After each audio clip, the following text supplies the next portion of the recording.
Hey City students, this is Grace and I'm a high school small group leader.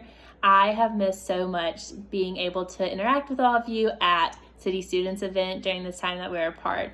But one thing that I've loved is all the ways we've been able to stay connected during this time and just all the different events going on and ways for us to feel connected in the time where we're not physically together.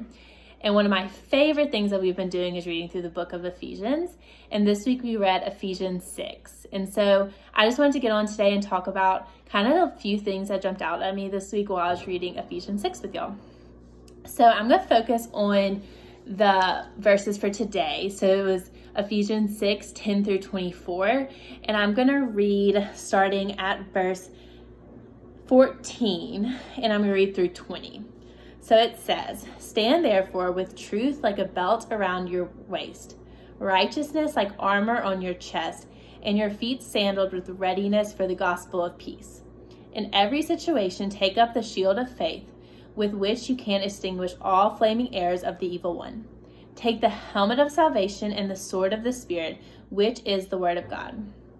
Pray at all times in the Spirit, with every prayer and request, and stay alert with all perseverance and intercession for all the saints.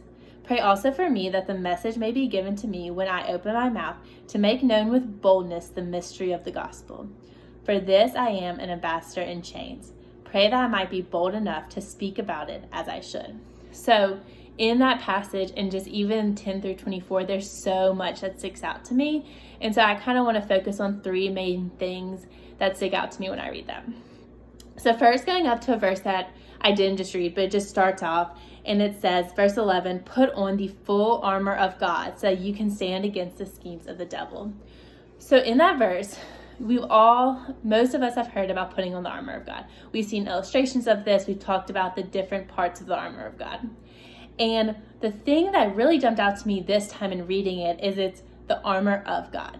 It's not like armor we provide for ourselves, or it's not like putting on armor of like another believer, but it's putting on the armor of God. So those things in the armor like truth, righteousness, salvation, word, like we're not putting on just any truth. We're putting on like his truth, his righteousness, his salvation, his word is the type of armor we're putting on.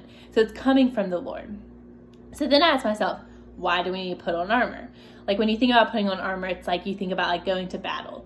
And so what's unique about the battle that we're living in is that we already know what happens. Like we know the ending of the story. Like death has been defeated because Jesus rose on the third day and was victorious over the grave. Like we know that this battle, like we already know who wins. But we're living in the midst of this battle. And so it's unlike any other battle because like even though we're living in it, we know the ending as believers. And so it's like we get to live this battle with the hope of knowing that Jesus is victorious. And so the second thing that stands out to me is verse 18. And it says, "Pray at all times in the Spirit with every prayer and request, and stay alert with all perseverance and intercession for all the saints."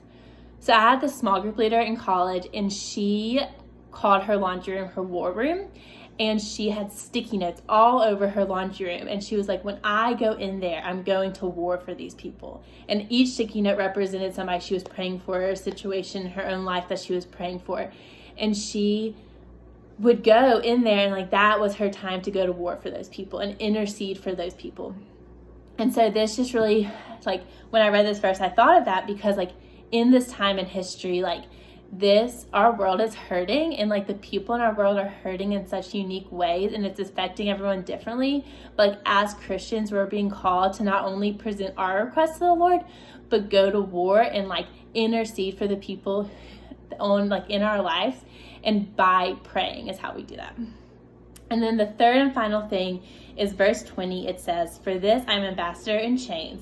Pray that I might be bold enough to speak about it as I should." And right before that in verse 19, it says, "Open my mouth to make known with boldness the mystery of the gospel." So this type of boldness he's praying for in this verse isn't this like, I know it all, I want all the answers, but this like, because the gospel is still such a mystery. Because our human brains can't fully comprehend the full grace and righteousness that happens because of the gospel, I want a boldness to proclaim the mystery to others so that they can live knowing that while we're still living in a world where a battle's happening today, that we know the ending, and so that other people can know the ending too, that Jesus is victorious. So I hope that this has just, you've gone to read along with us and gotten to really dive into Ephesians 6 this week, and I miss you all so much and can't wait for us to be back together.